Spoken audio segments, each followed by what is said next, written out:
Welcome back, True Seeker. Somebody asked, Zach, how do you afford to do this without having an income? And the only reason I can do this without having an income is because when I was younger, I earned a decent salary and I saved a lot of money and I minimized my expenses. I had a very affordable car. I had a very affordable rent. And I essentially eliminated all miscellaneous expenditures. When I was younger, I was dating a woman and she said, I don't get how you save money. I just don't know how to do it. And at the time, she had a better salary than I did. And I said to her, well, you spend your money here and there. You go to the coffee shop 2 times a day. You're always going and renting movies and buying a new pair of jeans and new shirt. I said, just focus on some small things that maybe you don't need to do. I said, do you really need to go to the coffee shop 2 or 3 times a day? I said, imagine if you just go once a day and you stop going 3 times a day. Or better yet, you figure out how to stop going altogether.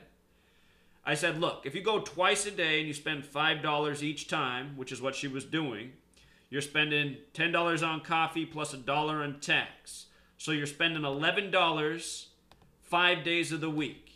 So each week you're spending $55. And over the course of a month, that adds up to $220 that you're spending at the coffee shop. And over the course of a year, that's times 12 more, you're spending $2,640 on coffee. Is it worth it? For the person who doesn't have any money to take the vacation they want to because they haven't saved any, this is the difference right here. If you can figure out how to eliminate those extra coffee breaks out of your life, now you got the money for your vacation.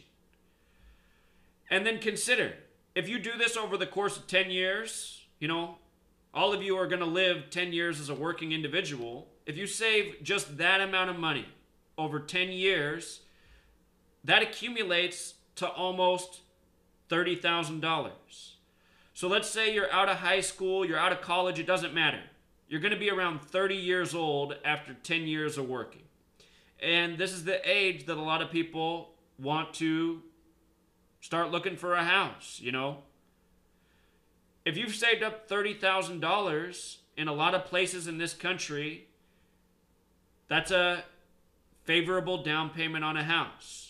When you buy a house, you want to be able to put at least 20% down. Otherwise, you have to pay mortgage insurance, and that's expensive. Then you're spending $100 and some extra dollars a month just on mortgage insurance. More money wasted. So look, that's just saving, $10, $11 a day.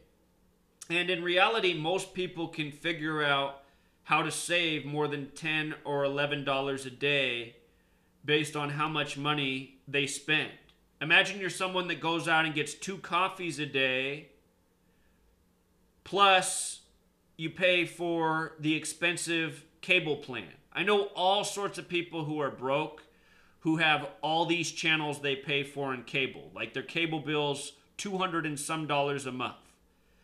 They could get rid of their cable altogether and save a bundle, or they could settle for a lesser plan and pay something like $60 to $80 a month. But look, let's just say you're that broke person that has every channel on your TV. Your cable bill's $250 a month. You're spending $5,000, or $3,000 a year. Over the course of 10 years, that's another $30,000. Imagine that you eliminated your coffee and your cable bill. You went to the used bookstore, picked up a used book for $1.50 per week and read that in your free time. You're essentially looking at the person who did that. I didn't have cable from the time I was 18 years old until I was 30. And I wouldn't have cable at all, but my girlfriend really wanted to get it. I got it for her. Sometimes you got to do things for your lady, But anyway, these are things people could be doing. You save the money on the cable bill. You save the money on the coffee over 10 years. You got $60,000 that you didn't have. You blew it all on coffee and cable over the course of the last decade. A lot of people could drive a more modest car. A lot of people could pick up a used Honda Civic that'll last them 10 years for $5,000 or less. You got a $5,000 Civic that you make payments on, you probably pay $100 a month or less. You know? A lot of people go out and get a car. I used to teach, and there was a woman who taught in the building. She had all sorts of financial problems. And I felt bad for her because she had children that were my age and she had all these bill problems. I would always front her money. And what I realized is she leased this super expensive car. And she rented this big old house. She paid for this big old house for her children to live in. She didn't need this nice of a car. She didn't need this big of a house. And here I am handing her money. Eventually, I had loaned her all this money. One day I just told her, I said, you know what, just keep it. I said, just keep it. What you need to do is you need to figure out how to minimize your expenses. I just felt bad for this woman. I had plenty of money at the time. I said, you can keep the money. I said, but what you need to do is just learn to minimize your bills and you won't have all these financial problems. But for people who are leasing or have bought this way too expensive of a car, I mean, you might be paying $200, $300 extra dollars a month on an automobile than you need to. Let's just say you're spending $200 extra dollars a month on your car over the course of a year. What's that? That's another $2,400. You do that for a decade, that's another $24,000. You eliminate the cable bill, the overpriced car, the coffee. You've saved almost $100,000 over the last 10 years. You learn to shop a little less. You learn to make a few more meals at home. There's so many ways you can save money. So anyway, these are all the things I've done and more. And in addition to saving, it's always good to be wise with your money. Make smart purchases. When you're going to use it, make sure you're not getting ripped off. Make sure you're not buying something that, is expensive and you're not even going to care about in a month or a year. And now it's like, you're giving it away in a garage sale. You're selling it for nothing on Craigslist. Be wise with your money. The way I look at money is it's the thing that's meant to control us. And if you want to have more control over your life, you have to figure out how to be smart with this thing. And that was always my goal when I was younger. I realized that if I could be someone who wasn't in debt, if I didn't have a lot of bills to pay for, if I wasn't trying to run on the treadmill every day to keep up with my bills, then I could do things in my life that I wanted to. And when I was planning this way, I wasn't having the idea that, someday I'm going to break the code on gematria and then I'm going to spend 4 years of my life getting out the word so we can get free as humanity. That wasn't the plan. But that's essentially what's ended up happening for me. And the only reason I've been able to do this is because of how I was living in the past. When I was 23 years old, I had a lot of money in my bank account. I had over 6 figures in my account, and that's because I had this job in real estate that paid really well, and I could have kept doing it and saved up even more money, but I felt bad about this job. It made me feel like a criminal. I've told this story before. I ended up quitting this job cold, and I went and worked in a group home for $10 an hour to save my soul, essentially, or at least make it feel like I saved my soul.